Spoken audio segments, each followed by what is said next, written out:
to my channel. I am Dr. Saloni, an oral physician and maxillofacial radiologist. आज हम बहुत ही common topic के बारे में बात करेंगे जिसको हम हैलिटॉसिस बोलते हैं या बैड ब्रेथ। आपके मुंह से या सांसों से जो स्मेल आती है उसको हम हमारी टर्म में हैलिटॉसिस बोलते हैं। इसके क्या कारण होते हैं और इसका क्या ट्रीटमेंट है, ये सब आज के टॉपिक में हम डिस्कस करेंगे। बैड ब्रेथ के जो कारण है, सबसे पहला कारण तो ये है कि आपके मुंह में जो स्मेल आती है जब भी आप खाना खाते हो तो जो खाना है वो आपके दो दांतों में फंसा रह जाता है, जिस वजह से जो बैक्टीरिया है वो ग्रो करता है और बैक्टीरिया उस खाने को ब्रेक डाउन करता है शुगर और स्टार्च में। इस पूरे प्रोसेस में बैक्टीरिया कुछ गैसेस रिलीज करता है जिसके बाद आपके मुंह से कांस्टेंट स्मेल आती है। अब ये जो बैक्टीरिया ग्रो कर रहा है धीरे धीरे इसके अंदर एक येलो परत आपके दांतों पर प्रोड्यूस होनी शुरू हो जाती है। इसको हम प्लाक बोलते हैं। अब यही प्लाक आपके दांत और हड्डी को कमज़ोर करता है और स्मेल का कारण बनता है। इसीलिए हमेशा ये रेकमेंडेड होता है कि आप सोने से पहले भी ब्रश करें और माउथ वॉश करें और दिन में सुबह और शाम 2 बार ब्रश करके सोएं। दूसरा कारण है, अक्सर हम फूड्स खाते हैं जैसे प्याज, लहसुन, पीनट बटर, चीज़, फिश, मूली। ये सब जो फूड्स हैं जो जब हम इनका इंटेक करते हैं या हम खाना खाते हैं इन सब चीज़ों को, तो इनमें से बहुत ही स्ट्रॉन्ग स्मेल आती है और ये स्मेल ये सब चीज़ें खाने के बाद काफ़ी देर तक हमारे मुंह में रहती है। तो दूसरा कारण ये है जिससे आपके मुंह में स्मेल आती है। तीसरा कारण जो है वो बहुत ही कॉमन है। जैसे आप सोते हैं, सोकर जब सुबह उठते हो तो कई बार आपको ऐसे फील होता है कि आपके मुंह से कोई स्मेल आ रही है। सबसे पहली बात तो ये जो आपके मुंह से स्मेल आती है सोने के बाद सुबह उठते ही, ये बहुत ही नॉर्मल सी बात है। ये स्मेल क्यों आती है? क्योंकि रात को क्या होता है, आपका जो सलाइवा का प्रोडक्शन है वो कम हो जाता है। सलाइवा यानी थूक।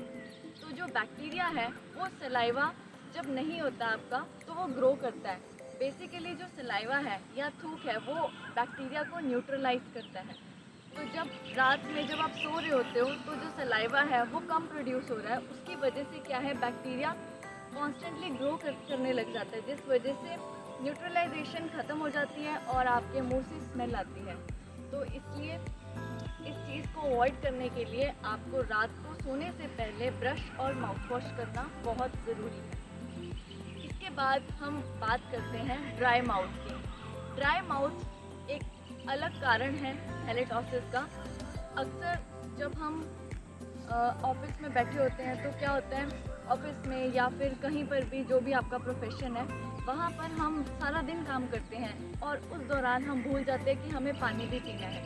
तो पानी ना पीने की वजह से आपका जो मुंह है वो सूखा रह जाता है, विच मीन्स ड्राई माउथ। या फिर कई लोग तो कॉफ़ी या चाय भी पीते रहते हैं और कुछ लोग तो सिगरेट स्मोकिंग या फिर अल्कोहल का कंजप्शन करते हैं, जिस वजह से आपका जो माउथ है वो काफ़ी ड्राई रहना शुरू हो जाता है।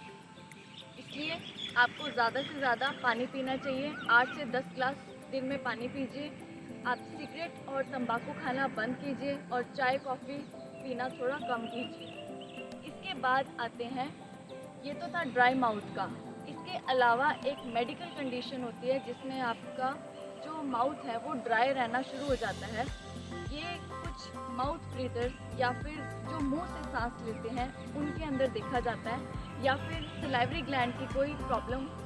ये सब मेडिकल टर्म्स हैं। सलाइवरी ग्लैंड जैसे जहाँ से थूक का प्रोडक्शन होता है उसके अंदर अगर कोई प्रॉब्लम आ जाती है तो उस वजह से आपका सलाइवा जो है वो कम बनने लगता है, जिस वजह से बैक्टीरिया ग्रो करता है और आपके मुंह से स्मेल आनी शुरू हो जाती है।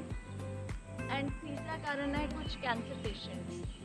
तो ये सब जो मेडिकल कंडीशन है जिसमें आपका मुंह सूखने लगता है, इसको हम ज़ीरोस्टोमिया बोलते हैं। और इसके अलावा अगर कोई पेशेंट मेडिकेशन पे है, जैसे अभी कभी आपने देखा होगा कि जो मेडिसिन होते हैं ना उसके पीछे लिखा होता है कि साइड इफ़ेक्ट्स ड्राई माउथ। तो ऐसी मेडिसिन जैसे कोई अगर डिप्रेशन की दवाई ले रहा है या फिर कोई एंजाइटी की दवाई ले रहा है या कोई बीपी की मेडिसिन ले रहे हैं, और या एंटासिड्स ले रहे हैं, तो इन सब के जो साइड इफ़ेक्ट्स होते हैं उनमें ड्राई माउथ भी शामिल होता है। तो may be this is one of the reason जिसकी वजह से आपका जो मुंह है वो सूखने लगता है। तो ये सारी जो कंडीशंस हैं ये मेडिकल कंडीशंस हैं जिसमें आपका माउथ जो है वो ड्राई रहना शुरू हो जाता है and the condition is termed as ज़ीरोस्टोमिया।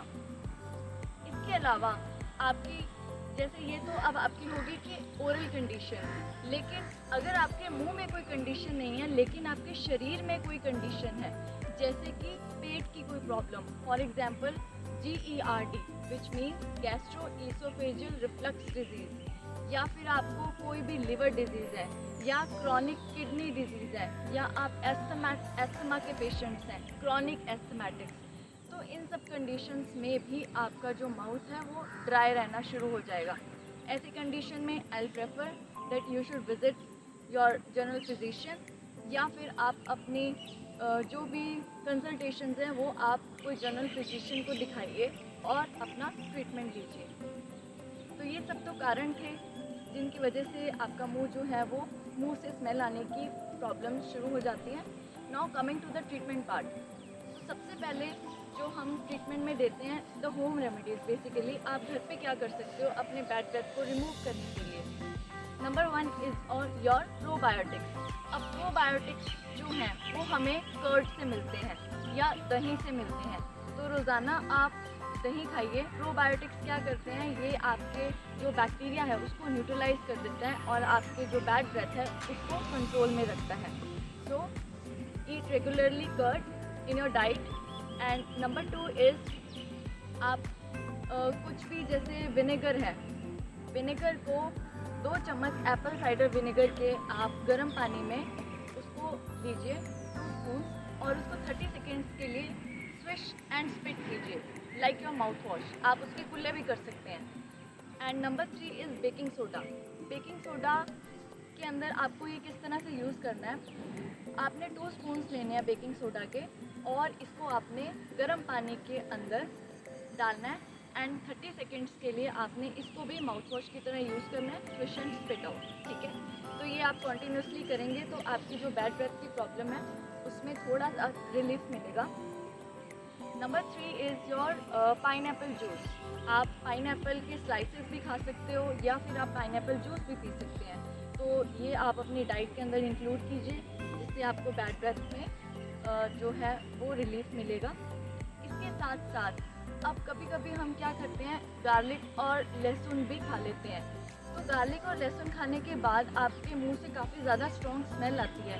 तो इसको कंट्रोल करने के लिए काफ़ी रिसर्च हुई है। तो रिसर्च स्टडीज़ में ये कहा गया है या देखा गया है कि अगर हम गार्लिक और लहसुन खाने के आधे घंटे के बाद अगर हम दूध लेते हैं तो वो उसको न्यूट्रलाइज कर देता है।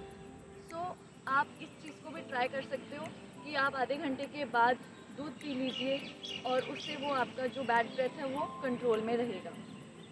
एंड सबको पता है कि पानी पीना चाहिए, सो 8 to 10 ग्लासेस ऑफ वाटर आप हर रोज़ पीजिए जिसकी वजह से आपका जो बैड ब्रेथ है वो कंट्रोल में रहेगा। एंड चाय कॉफ़ी पीने की बजाय आप ग्रीन टी का सेवन कीजिए, इसमें एंटीऑक्सीडेंट्स होते हैं, ये आपकी बॉडी के लिए भी अच्छा है और आपके बैड ब्रेथ को भी ये कंट्रोल में रखेगा।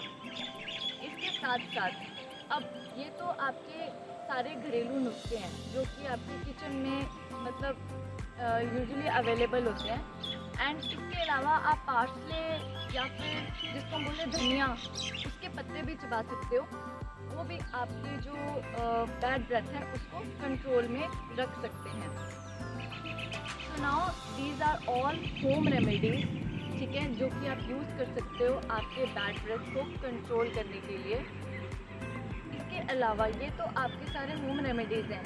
नाउ इन सब के साथ साथ I'll recommend to all my patients who are suffering from halitosis that please visit your dentist after every 6 to 7 months so that आपका जो oral hygiene है वो maintain रहे, उसमें कोई भी आपको प्रॉब्लम आ रही है तो वो आपको बताएंगे कि आपको क्या ट्रीटमेंट लेना चाहिए। अगर आपको halitosis से या बैड ब्रेथ से कोई और कंप्लेंट है तो आप प्लीज़ मुझे कमेंट करके बताइए, then I'll give you the treatment और the best option जो कि आप अवेल कर सकते हो। अगर आपको ये वीडियो अच्छा लगा हो तो please like share and subscribe to my channel.